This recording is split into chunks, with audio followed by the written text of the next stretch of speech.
Assalamualaikum warahmatullahi wabarakatuh. Kembali lagi bersama saya Re di channel Penelusuran Mistis. Saya di sini kedatangan teman saya, Bang Harik. Silahkan perkenalkan diri dulu, Bang Harik. Nama saya Harik Eko. Untuk kesibukan sekarang masih mengajar di suatu sekolah menengah kejuruan swasta. Bang Harik ini mendaki mulai kapan?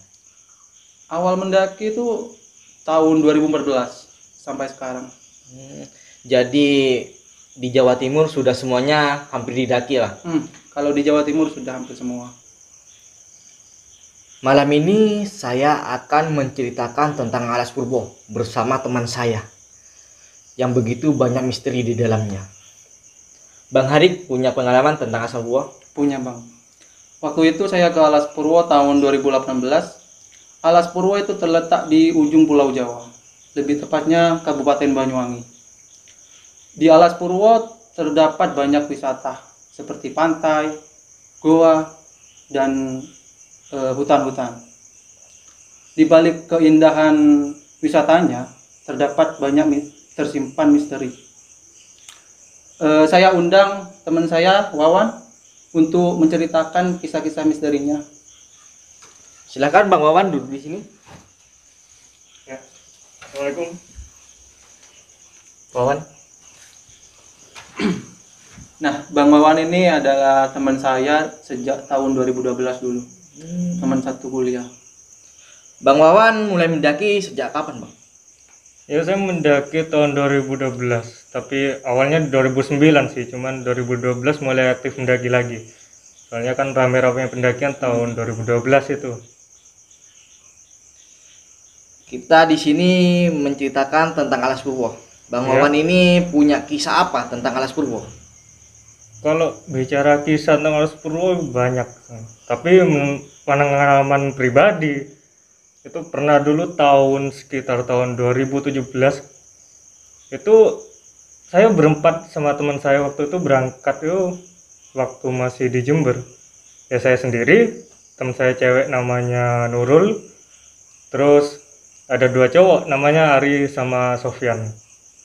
Itu rencana awal ke Alas Purwo ya mau wisata ya aslinya.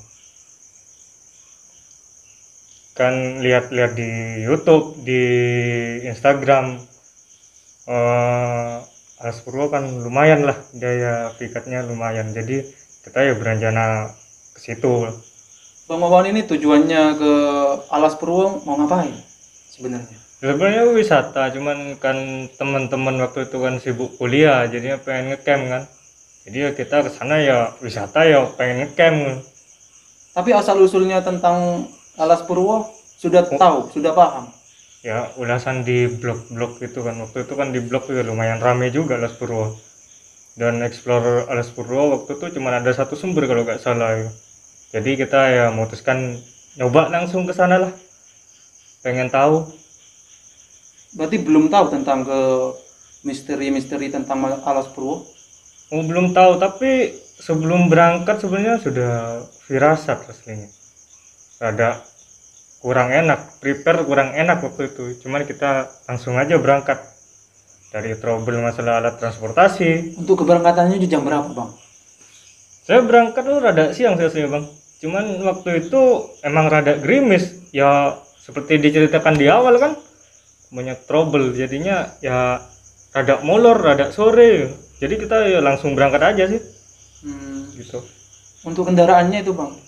Ya motoran, waktu itu motoran. Cuman pada tahun itu kan gak kayak sekarang, gak ada Google Maps, gak ada ya alat bantu dari Android itu gak ada waktu itu. Jadi kita ngandelin saling tanya ke orang, gak tahu tanya kan. Nah kan di jalan molornya kan gara-gara itu aslinya kan. Kayak kita molor nyampe di Alas Purwonya ya lumayan agak malam. Tapi kita maksain masuk waktu itu. Walaupun ada temen yang namanya Ari kan, dia udah di awal udah ngeluh, gak mau masuk hutan malam, tapi kita paksain. Soalnya masa iya mau nginep di pemukiman kan gak enak Bang. Jadi walaupun Ari ngeluh ya kita paksa lah. Jadi sampai di lokasi itu agak malam gitu. Bagaimana suasana malam di Alas Purwo? Yang membingungkan kan gak ada pelang waktu itu, gak ada pelang, gak ada petunjuk arah waktu itu dikit asli bang. Tapi ya sampailah di lokasi untungnya gitu. Ngecampnya itu di sebelah mana, Bang? Waktu itu ada campground daerah, saya lupa namanya bang. Campground dia di pinggir pantai gitu, tempat tiket masuk. Terus itu ada tempat yang khusus disediakan buat ngecamp wisatawan ke Alas Purwo. Itu ada tempatnya, areanya, udah kita camp di situ. Jadi Alas Purwo ini sudah ada camping ground-nya itu, Bang? Ya ada camping groundnya udah. Rencananya mau ngecamp berapa hari bang di sana? Itu kan camp semalam, rencana semalam camp, cuman apa namanya itu kan semalam camp, terus yang hari kan mintanya dia lebih, cuman kita gak mau. Ternyata di balik itu semua kan ya dia merencanakan sesuatu kan kita gak paham, tapi waktu itu kita ambil rencana awal ya 1 hari. Jadi malam pertama di Alas Purwo langsung tidur apa masih? Oh enggak, kita jalan ke pantai waktu itu masih walaupun malam itu kan pantai deket sama loket tiket pembayaran tuh deket sebelahan gitu kan. Jadi kita main dulu, udah itu baru camp. Waktu camp ya tahun segitu itu masih belum ramai Alas Purwo, sepi masih. Jadi termasuk ya apa, keadaan di sekitar tuh ya lumayan mencekam lah kayak gitu. Tapi kita camp jam 10 kan, baru selesai jam 10 tidur semua. Jadi jam 10 itu apa tidak ada gangguan di sana? Waktu itu ya bukan gangguan, lebih ke arah sepi tempatnya. Juga kan tempat spiritual apa buat aliran kepercayaan tertentu, dia juga ibadahnya di situ. Jadi lumayan buat kita dalam tanda kutip asing gitu. Jadi yang namanya Sofyan kan dia kan bawa cewek yang namanya Nurul kan, mau tidak mau kita harus camp soalnya perjalanan udah jauh, kecapean. Jadi kita kepaksa camp waktu itu. Ya sambil merencanakan planning besok lah mau kemana gitu. Jadi dari tempat perkampungan terakhir ke base camp Alas Purwo itu lumayan jauh, Bang. Lumayan yuk, soalnya kan lewat jalan tuh kan bukan jalan mulus, jadi lumayan jauh. Udah jarak tempuhnya jauh, tambah jalan yuk gak mulus. Jadi estimasi dari apa pemukiman ke area campground ya jauh, tapi di loket emang ada orang asli. Jadi kita tuh kan, saya yang cewek namanya Nurul kan ya tidur, tapi ternyata di luar temen yang namanya Ari sama Sofyan, dia kan gak melakukan hal yang di luar agenda aslinya, merencanakan lah, anggapannya merencanakan.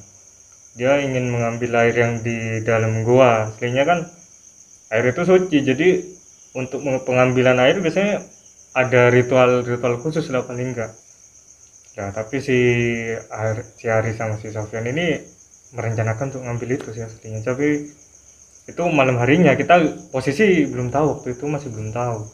Jadi kita tidur, udah besoknya agenda ya jalan seperti biasa sih. Oh, jadi si Ari sama si Sofyan ini ngambil pada malam hari itu. Loh, bukan bang, dia ngambilnya itu ya waktu bareng sama kita di siang harinya itu, cuman dia merencanakan di malam harinya begitu.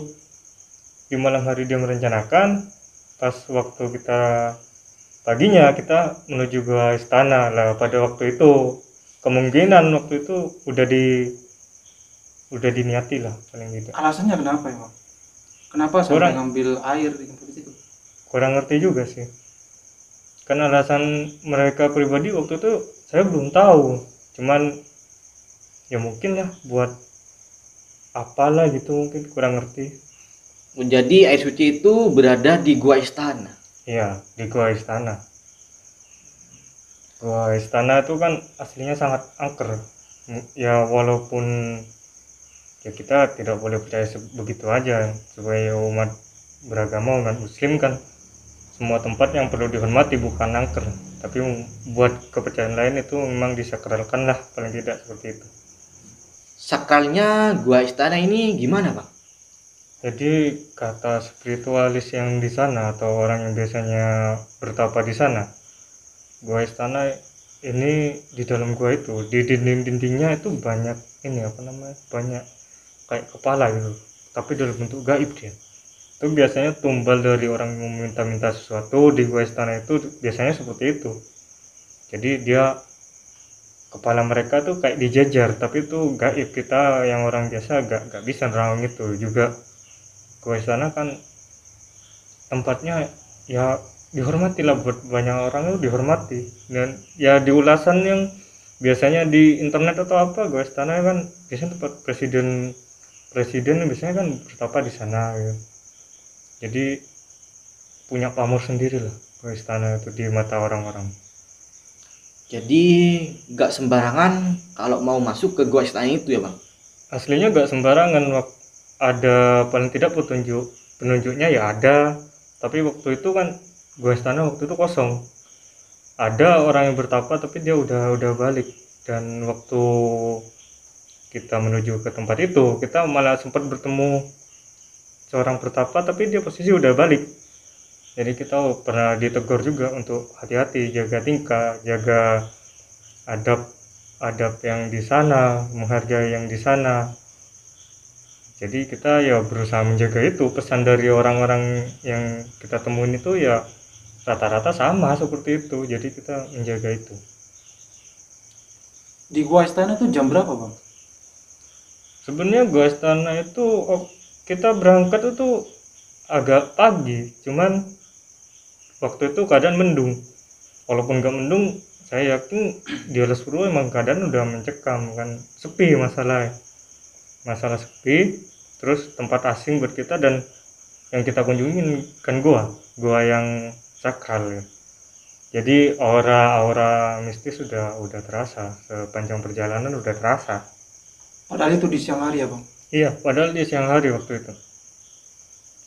Jadi gimana, Bang, kronologi Alas Purwo, lebih tepatnya di gua istana itu yang katanya disakralkan? Kalau disakralkan aslinya bukan cuman gua istana aja, Bang. Ada 3 tempat di kawasan itu yang sebenarnya disakralkan.